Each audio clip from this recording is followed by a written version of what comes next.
پکا دین ہے. کیا ہے؟ آدھا دین ہے، آدھا دین. حضرت عائشہ صدیقہ رضی اللہ تعالی عنہا تو برادر ملت اسلامیہ غور کرنے کا مقام ہے. نہ تو نبی کا کوئی جواب، وہ جو کتاب اللہ نے عطا فرمائی نہ اس کا کوئی جواب، نہ ہمارے پیغمبر اعظم کی 11 بیویاں نہ ان کا کوئی جواب ہے، اور نہ میرے نبی پاک صلی اللہ تعالی علیہ وسلم کے چہیتے نواسے، چاہے وہ حضرت امام حسن ہو، چاہے وہ حضرت امام حسین ہو، نہ تو نواسوں کا کوئی جواب ہے اور نہ نانا کا جواب ہے. اسی لیے تو بریلی کا امام پکار کے کہتا ہے کہ تیری نسل پاک میں ہے بچہ بچہ نور کا، تیری نسل پاک میں ہے بچہ بچہ نور کا، تو عین نور تیرا سب گھرانہ. نبی کا گھرانہ تو سب نور کا ہے. بے شک جو سید ہے اور جس کی رگوں میں نبی کا خون ہے، تو نبی اور شہزادوں کا اور سیدوں کا مقام، سیدوں کا تو مقام یہ ہے، اگر بستان کی بستی سے اگر کوئی سید گزر جائے تو کسی بستی والوں کو یہ خبر ہو جائے کہ یہ سید جا رہا ہے، اور اس کے باوجود اگر سید کا وہ ادب احترام نہ کرے تو پوری بستی گناہ اور ملوث ہو جائے. یہ سیدوں کا مقام ہے. تو برادر ملت اسلامیہ، اللہ تبارک و تعالیٰ قرآن پاک میں ارشاد فرماتا ہے النبی اولیٰ بالمؤمنین من انفسہم، نبی مومنوں کی جان سے بھی زیادہ قریب ہے. تو اس کا کہنے کا مطلب یہ ہے کہ ہمارے آقا ہم گناہ گاروں سے بہت پیار کرتے ہیں، بہت پیار کرتے ہیں.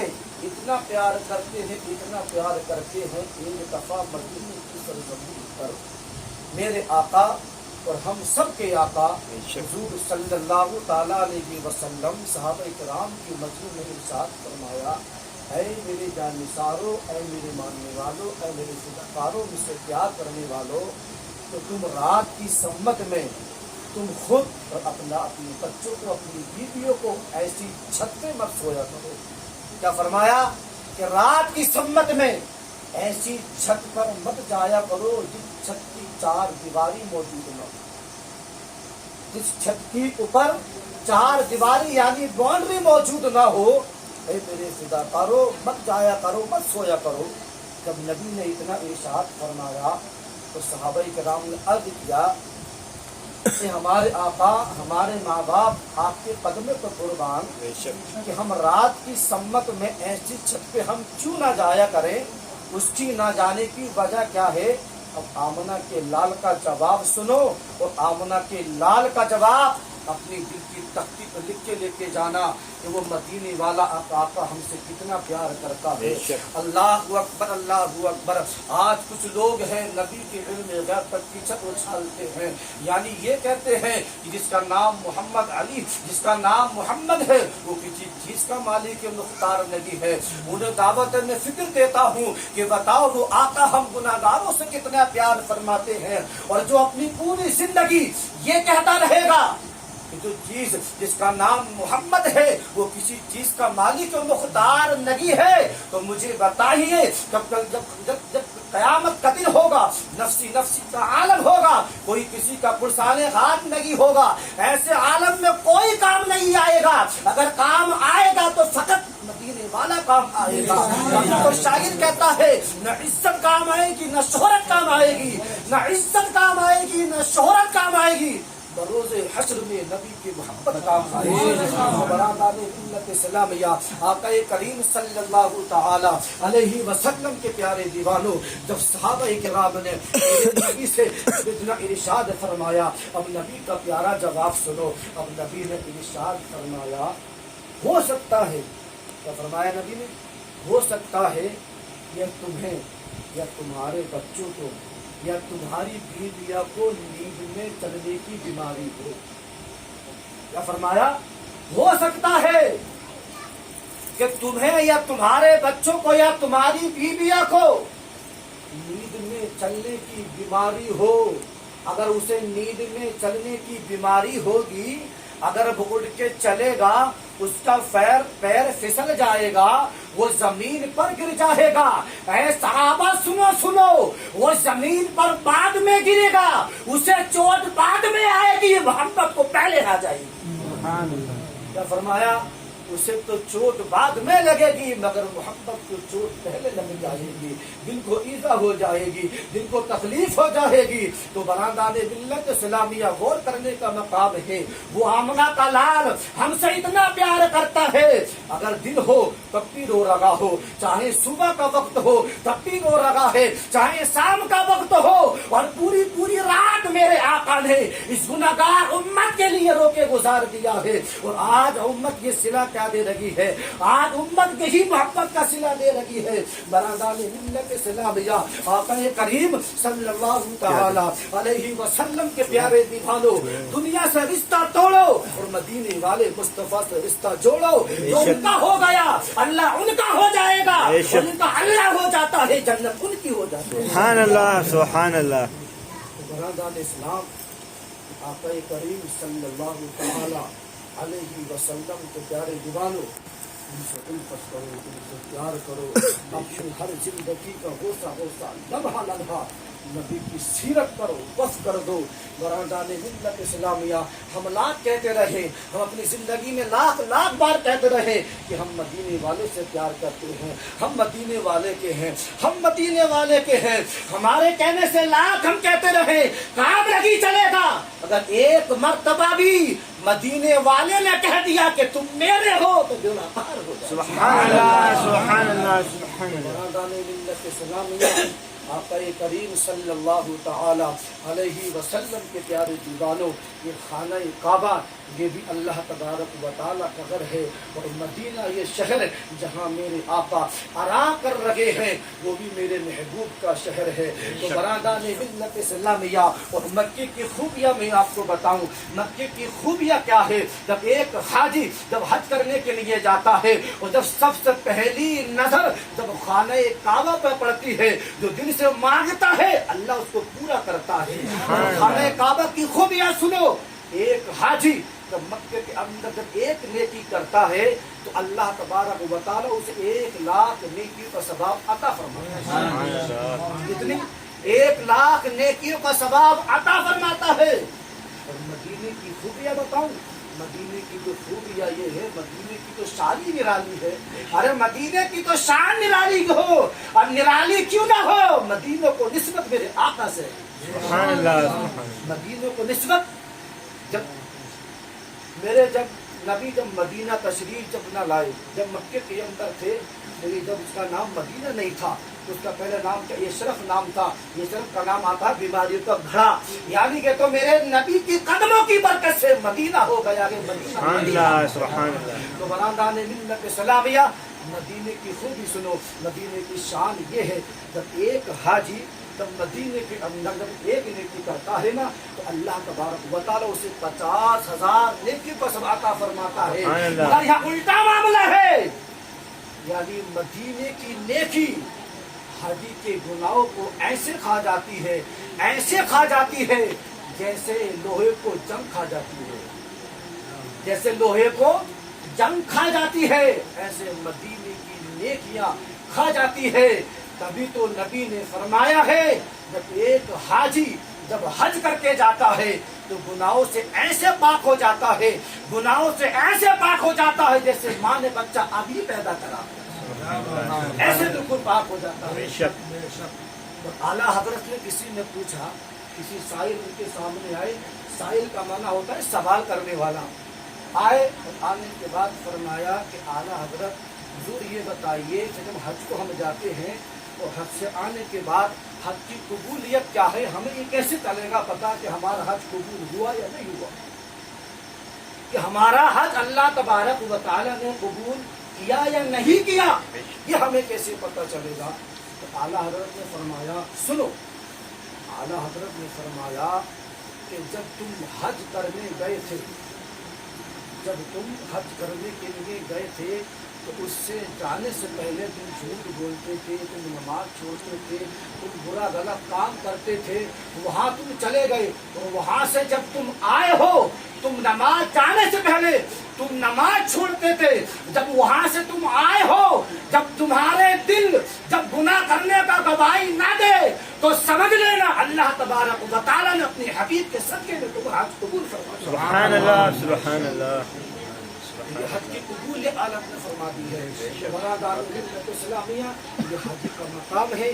اللہ تبارک و تعالیٰ سے یہی میں دعا کرتا ہوں کہ اللہ وہ حج و خانہ کعبہ اور مدینہ وہ شہر ہم سب کو نصیب عطا فرمائے۔ برادر ملت اسلامیہ، ایک بات میں آپ کو چھوٹی سی بتاؤں کہ جو میں نے اشعار جو پڑھا تھا کہ تیری نسل پاک میں یہ بچہ بچہ نور کا، تو وہ عین نور تیرا سب گھرانہ نور کا، تو وہ سے پاک بھی تو میرے نبی کے عالم سے ہے، میرے نبی کے نوازے کے حکم سے پاک، کوئی اور تھوڑی ہے۔ یعنی نانا تو نبیوں کے سردار ہے، نواز تو ولیوں کا سردار ہے۔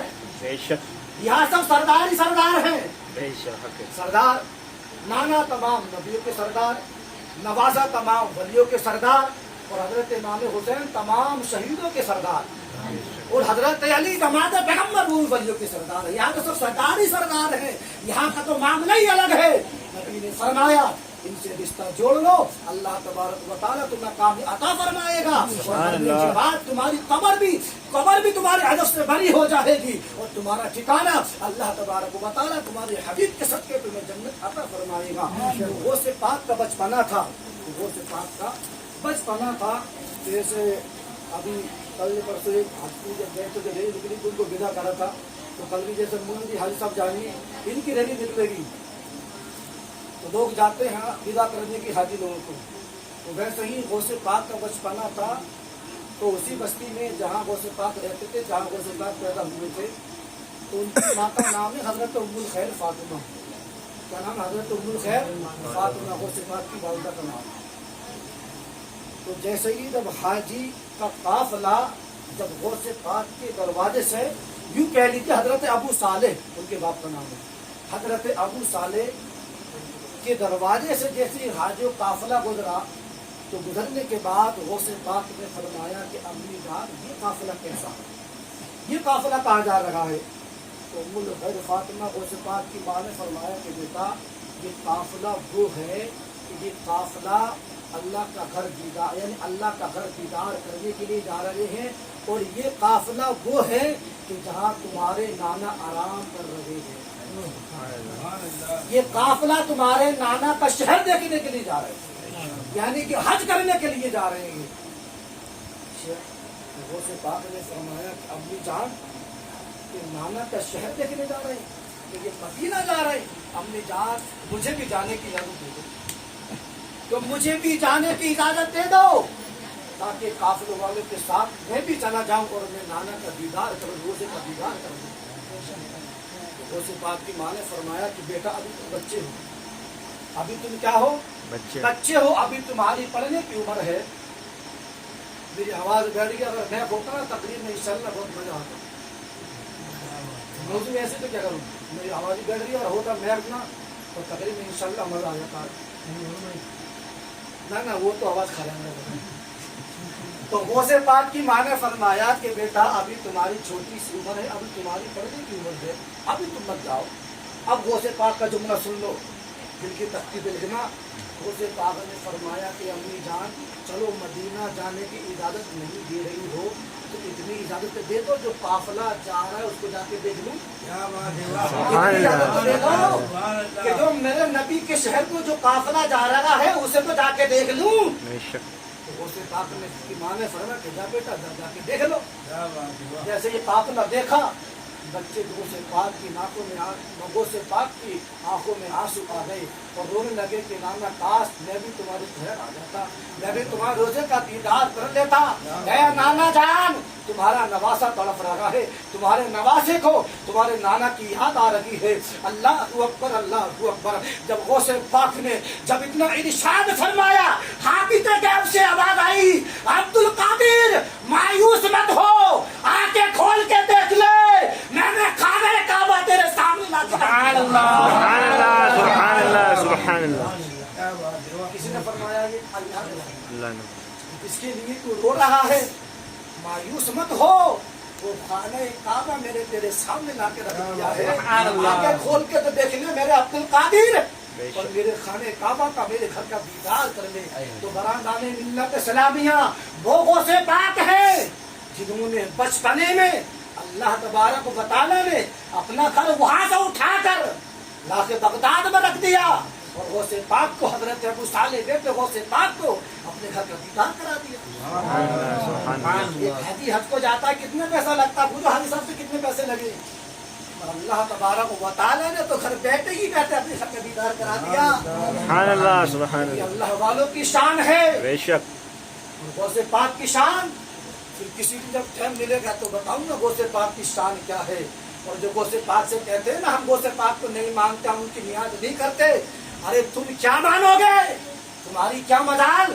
غوث پاک خود فرماتے ہیں کہ جب تک میں نہ چاہوں جب تک میرا کوئی نام لے نہیں سکتا، کہ جب تک میں نہ چاہوں جب تک کوئی بھی میرے نام کی نیاز نہیں دلا سکتا۔ بے شک اور غوث پاک فرماتے ہیں کہ سورج جب نکلتا ہے نا، سورج پہلے میرے دربار میں حاضر دیتا ہے، پہلے مجھ سے پوچھتا غوث پاک بتاؤ لکھ لوں یا میں لکھ لوں، اگر میری اجازت مل جاتی ہے تو لکھنا شروع ہو جاتا ہے، چاہے وہ مہینہ ہو، چاہے وہ دن سنیچر کا ہو، اتوار کا ہو، وہ چاند ہو، کچھ بھی چیز ہو۔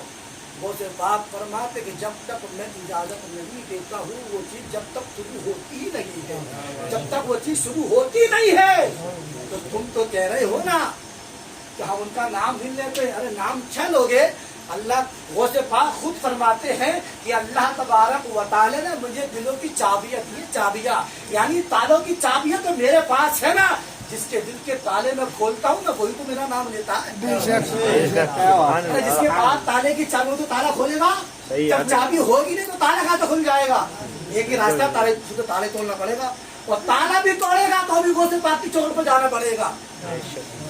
غوث پاک فرماتے جس نے زندگی میں صرف ایک بار میرا نام لے لیا شیخ عبد القادر جیلانی، میرا وعدہ ہے میں اس کو جہنم میں نہیں جانے دوں گا۔ سبحان اللہ سبحان اللہ، یہ کم شان ہے، بے اتنی شک بڑی بات ہے، صرف نام لے گا غوث پاک کا۔ بے شک تو بہرحال ہمیں نبی سے بھی پیار کرنا ہے، بے شک اور جو نبی کے اللہ والے جو دوست ہیں، اللہ کے جو مقدس ولی ہیں، ہمیں ان سے بھی پیار کرنا بے ہے۔ شک جو ان سے پیار کرے گا، اور پیار کرنے کیوں نہ کرے گا، دیکھو جب زمین کو اللہ نے جب پیدا کرا نا تو یہ گردن ہلتی تھی، تو اس کی مضبوطی کے لیے اللہ تبارک و تعالی نے پہاڑوں کو پیدا کیا۔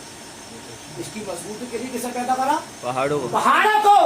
اور ہماری ایمان کی مضبوطی کے لیے اللہ تبارک و تعالی نے ولیوں کو پیدا فرمایا۔ ان سے پیار کرتے رہو گے تمہارا ایمان مضبوط اور مکمل ہوگا۔ بہرحال اللہ تبارک و تعالی سے دعا ہے ان ساری باتوں پر عمل کرنے کی توفیق عطا فرمائے۔ آمین۔ پڑھ لیجیے لا الہ الا اللہ